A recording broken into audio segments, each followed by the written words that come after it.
Mwaramutse neza, turabifuriza icyumweru cyiza, turaganutse nanone kugira ngo tuganire ku myizerere nyuma yo kumva kino kiganiro cyagejweho n'uwitwa ngo ni Apotre Karegeya James. Yaganiraga na William, I think, ni William. Bavuga ngo benshi babikora mu bujiji, n'ibijyanye no gusenga, bibazaga bati babandi ngo basenga cyane bakiyiriza bagasenga amasengesho ameze nk'ubwiyahuzi, bari mu mazi, bari mu misozi, bari mu mashyamba, bari mu buvumo, mu myobo rwose, ugasanga abantu barimo cyane. Ariko ngo barashaka kugusha neza Imana, noneho ibiteho. Bano bagabo barimo gusobanura ibyabo, bavugaga neza ko bariya abantu bakora ibintu nk'ibyo baba bari mu bujiji, ngo kuko Imana ngo ni nk'umubyeyi, ngo kandi iyo umubyeyi agiye guha umwana ikintu ntabwo ari ngombwa ko umwana yikebagura, ahubwo ngo umubyeyi aba afite inshingano zo guprovidinga. Good. Urumva bari muri ya image yuko Imana ari paternalistic, Imana ari umubyeyi w'umugabo cyangwa umubyeyi good, umubyeyi uri hariya ugomba kutwitaho, uri hariya.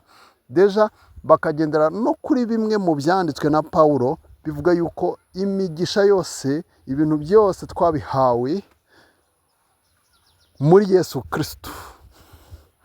Igisigaye no kugenda tubisingira. Ese ko ikintu wagihawe ngo usigaje kugisingira gute? Good. Ariko nuko nguko babifataga. Noneho bagafata ba bandi nkaho hari abantu bari mu bujiji, ko gusenga neza utari mu bujiji uba umeze nka wa wundi wakira gusa.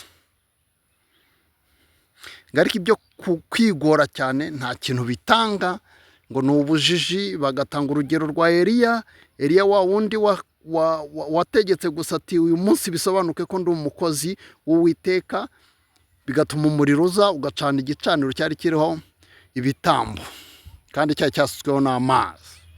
Hagati agahita agenda agafata abahanuzi ba Bali bagere kuri 450 ndakeka, akabicisha inkota. Iyo ngo niyo Mana ngirimo kwizera ibintu bimeze gutyo, bwo ngo ubwenge ngo buba bwakoze neza. Good. Twebwe rero turi bande? Ni Peter Claver Rurangwa, twigisha filozofi ya Spinoza. Muri filozofi ya Spinoza yaravuze ati nta kintu na kimwe nseka, nta kintu na kimwe ngaya, nta n'ikintu na kimwe kintera agahinda, ahubwo icyo nkora gusa ni ukumva, ni ugusobanukirwa. Mu gusobanukirwa yagaragaje neza matematikoma, geometrikoma en plus, ko Imana atari umuremyi, k'Imana itari hanze y'ibiriho, k'Imana itari transanda.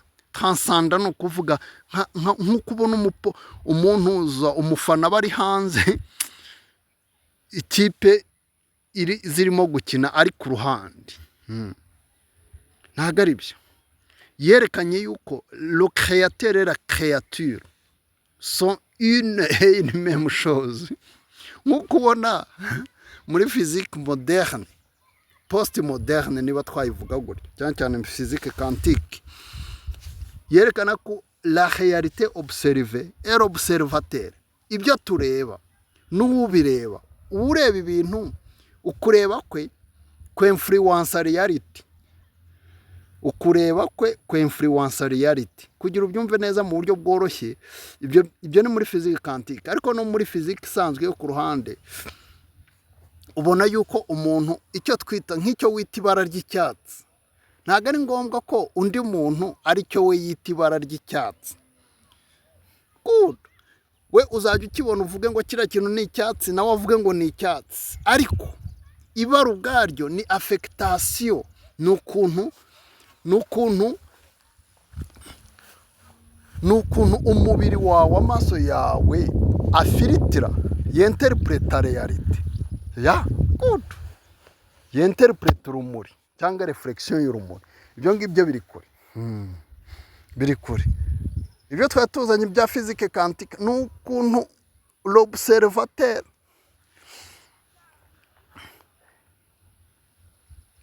ye observation yo idetermina position ya electron, ibintu nk'ibyo ni ibintu biri kure, cyangwa vitesse, ibintu nk'ibyo. Ibyo bigiyemo byaba ari byakure. Ariko none ibyo byose byaje byerekana ibintu Spinoza yari yaravuze kera. Yari yaravuze kera avuga yuko ibintu byose biri connect. Nta Imana itari hanze nka observateur. Ariko iyo ufashe Imana ukayita umuremyi, ukayita umwami, ukayita umugenga, ukavuga ko ifite byose, ushobora kuyisaba cyangwa ishobora kuguhikira, ushobora no kuyishimira, kiba ari ikibazo urimo kwitera.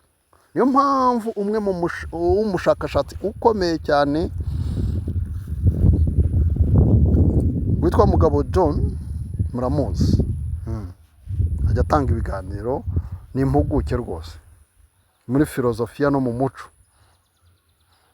Yigeze avuga ku madini, avuga ngo ariko se ikiyobyabwenge abantu banyweye cyangwa ikiyobyabwenge twanyweye par rapport n'amadini cyacangacangiwe he? Urumogi tuzi uko ruhingwa, ni nk'ibindi byose, kanyanga n'ibindi byose umuntu amenya uko bituruka, aho bituruka n'ukuntu umuntu yabyirinda. Ariko kuki tujya mu bintu bikadusenya personally, bigasenya imiryango, bigasenya ibihugu, bigasenya continent, bigasenya inyoko muntu, ariko tugakomeza tukabiramya, bikatuboha, ariko bikadushyira ku njishi cyangwa ku ngoyi, tugakomeza turamya za ngoyi byadushyizeho. Ikiyobyabwenge cyacangacangiwe. Nderekana gusa yuko abantu bose ari wa wundi ujya kwikebakeba mu butayu no mu myobo ngo arasenga Imana imurwaneho imukize ibibazo, ari na wa wundi uyisenga mu buryo buri smart, wavuga buri smart. Ni level ya ignorance, cyangwa ni level baba bariho gusa ya ignorance, kuko bose baba baratandukanye n'Imana mu bundi buryo, mu buryo bw'imyumvire. Ariko kuko nta muntu watandukana n'Imana n'umwe, wabatizwa utabatizwa, wavuga ko uyemera, wavuga ko utayemera.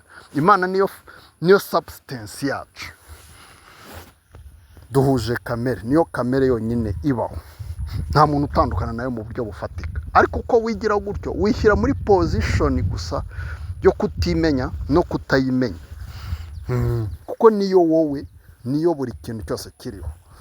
Iyo ni muri filozofi ya Spinoza, filozofi Einstein yemeye. Dusigaje iminota 3 tugasoza.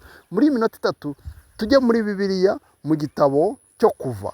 Mose abwira Imana ngo Uwiteka cyangwa Imana ati, wakomeje kumpa gahunda yo kuntu nyobora ibintu, ngo ariko nturanyereka mu maso hawe, ngere kunyereke mu maso.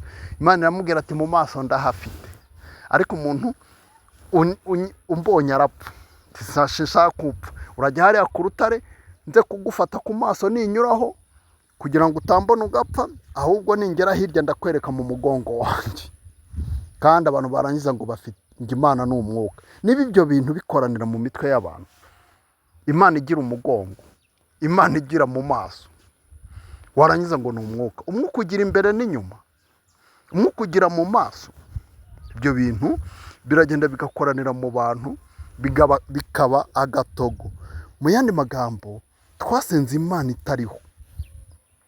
Hari ibyo twasenze turasubizwa, baraduhanura birasohora, natwe turahanura birasohora, ariko tuzi ngo biva mu ijuru. Ibyo bintu byose biva muri nature.